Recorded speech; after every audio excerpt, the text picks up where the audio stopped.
Crime and punishment में Fyodor Dostoevsky लिखते हैं, if he has a conscience he will suffer for his mistake, that will be his punishment as well as the prison. यानी अगर उसके पास अंतरात्मा है तो वो अपनी गलतियों के लिए कष्ट भुगतेगा, यही उसकी सजा होगी और साथ ही जेल भी। उपन्यास के मुख्य किरदार का नाम है रस्कोल्निकोव, जो गरीबी से उबरने के लिए लूट के मकसद से एक बूढ़ी औरत की हत्या कर देता है। बूढ़ी औरत एक क्रूर और बेईमान साहूकार होती है।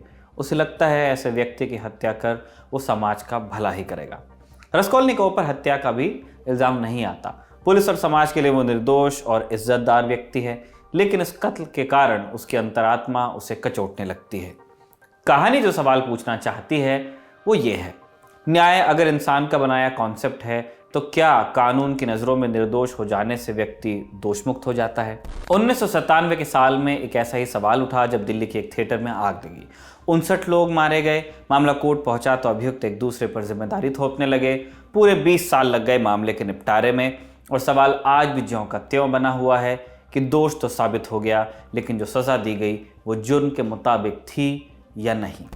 नमस्कार, मेरा नाम है निखिल और आप देख रहे हैं तारीख, जिसमें हम सुनाते हैं उस तारीख से जुड़ी भारत की ऐतिहासिक कहानियां। आज 13 अक्टूबर है और आज की तारीख का संबंध है सुप्रीम कोर्ट के एक फैसले से।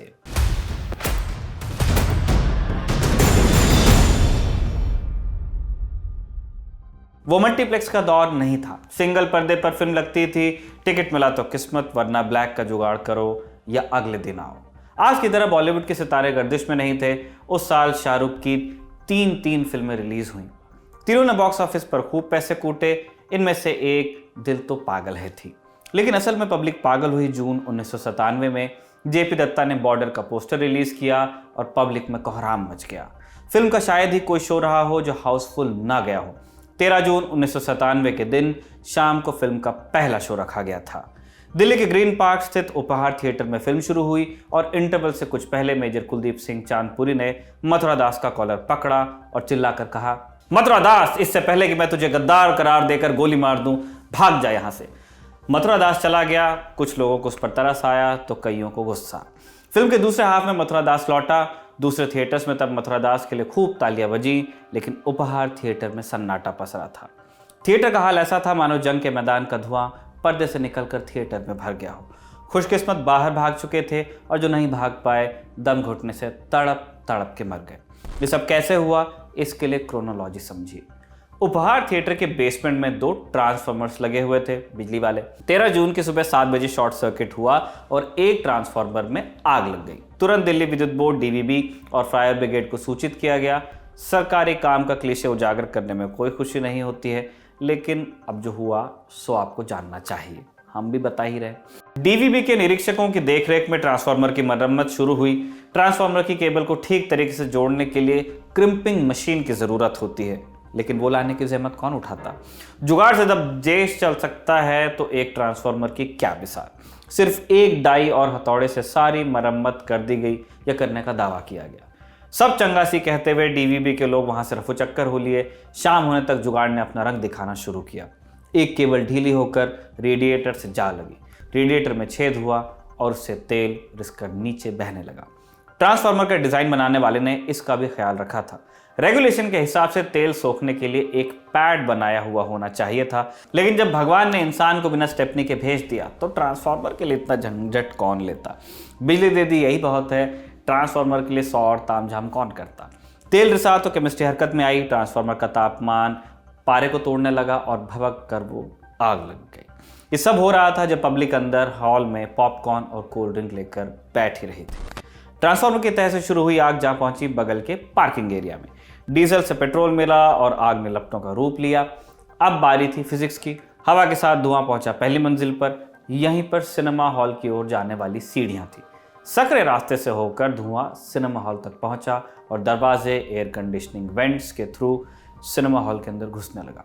रेगुलेशन के हिसाब से सिनेमा हॉल में एग्जिट डोर बना हुआ था, लेकिन पैसे कमाने के चक्कर में दरवाजे के आगे 30-40 सीट्स एक्स्ट्रा लगाई गई थी। ऊपर बालकनी के हालात और भी खराब थे।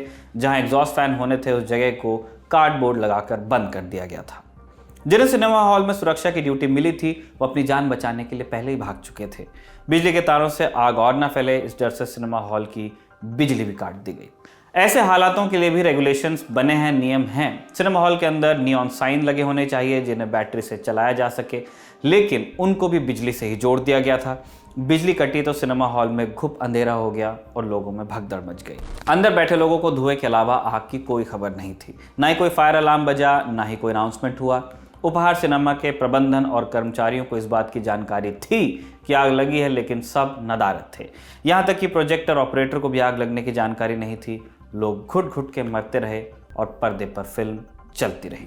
इस घटना में 59 लोगों की मृत्यु हुई और 100 से ज्यादा लोग घायल हुए। इसके बाद शुरू हुआ तहकीकात और कोर्ट केसेस का दौर। घटना की जांच के लिए कमेटी बनाई गई जिसने 3 जुलाई 1997 को अपनी रिपोर्ट पेश की।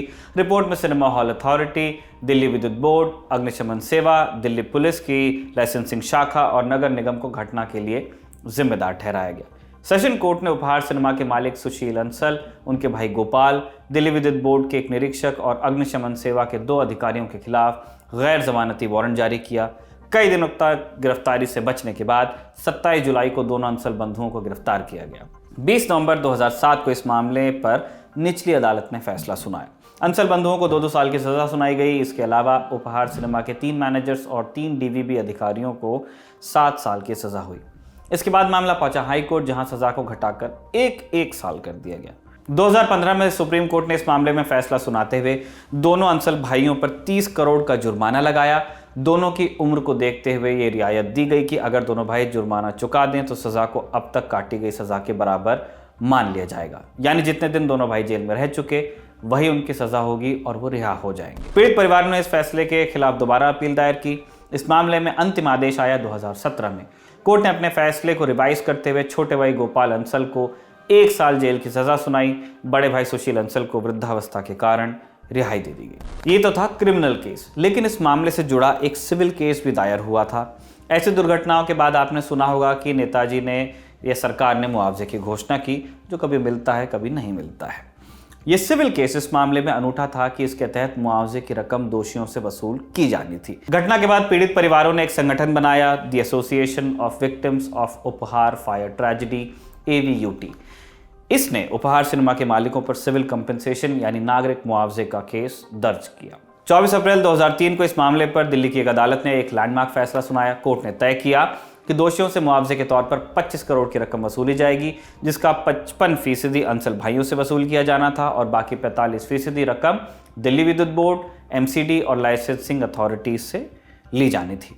बाद में केस सुप्रीम कोर्ट पहुंचा और आज के दिन यानी 13 अक्टूबर 2011 को सुप्रीम कोर्ट ने इस केस में अपना फैसला सुनाया, जिसके तहत मुआवजे की रकम को आधा कर दिया गया।